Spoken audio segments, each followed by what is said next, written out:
तो हम लोग क्या पढ़ेंगे? वास्तविक संख्या। वास्तविक संख्या को अंग्रेजी में हम लोग क्या बोलते हैं? Real number. तो सबसे पहले हम लोग इसका परिभाषा पढ़ेंगे कि वास्तविक संख्या किसे कहते हैं।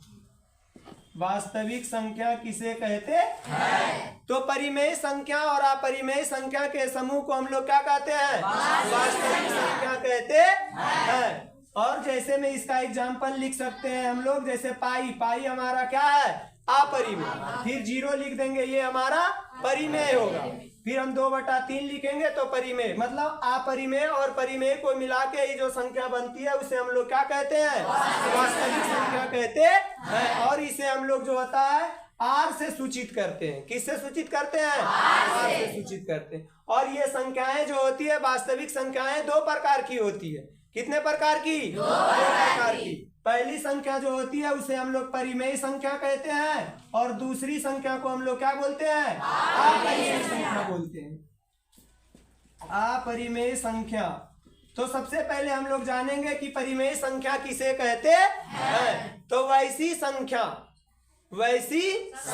जो P/Q के रूप का हो। किसके रूप का होना चाहिए? P/Q के रूप का होना चाहिए।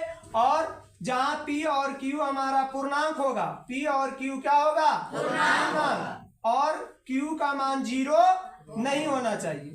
Q का मान क्या नहीं होना चाहिए? 0 नहीं होना चाहिए। मतलब वैसी संख्या, फिर से हम लोग सुनेंगे कि वैसी संख्या जो P/Q के रूप का हो, जहां P और Q पूर्णांक हो तथा Q का मान 0 के बराबर नहीं हो, तो उसे हम लोग क्या कहते हैं? परिमेय संख्या कहते हैं। और कभी कभी हमारा संख्या जब रूट में दिया रहे तो वैसी संख्या जिसका पूरा वर्गमूल हो जाता है उसे हम लोग क्या कहते हैं? परिमेय संख्या कहते हैं। फिर अगला पढ़ेंगे अपरिमेय संख्या। तो अपरिमेय संख्या किसे कहते हैं?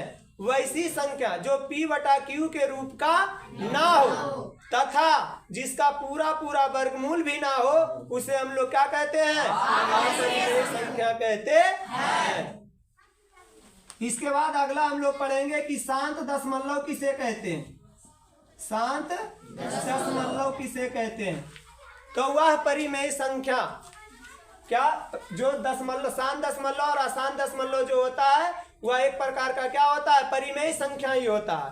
तो इसमें मतलब पता होना चाहिए कि शांत दशमलव उसे कहते हैं वह परिमेय संख्या जिसके हर का गुणनफल 2 और 5 क्या होना चाहिए? 2 और 5, या तो केवल 2 या तो केवल 5 रहे, तो वैसे संख्याओं को हम लोग क्या कहते हैं? शांत दशमलव कहते हैं। जैसे में अगर हम लिख दे कि 12/3 गुने 5 गुने 4, तो ये हमारा शांत नहीं होगा, क्योंकि इसमें क्या आ गया? हाँ, हो सकता है, क्योंकि काट देंगे 3 चौक 12, 4 4 कटेगा 1/5, नीचे क्या बचा है? 5। हम पहले ही बताए हैं कि जो जिसके नीचे, हर का नीचे, ऊपर हमको देखना नहीं है।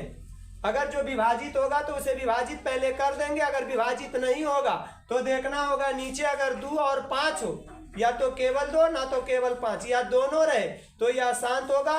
और 2 और 5 के अलावे अगर कोई तीसरी संख्या आ जाती है तो वह हमारा कौन दशमलव कहलाता है? अशांत दशमलव कहलाता है। जैसे में अगर कोई पूछ दे कि 13/3 गुने 5 गुने 4, ये कौन दशमलव है?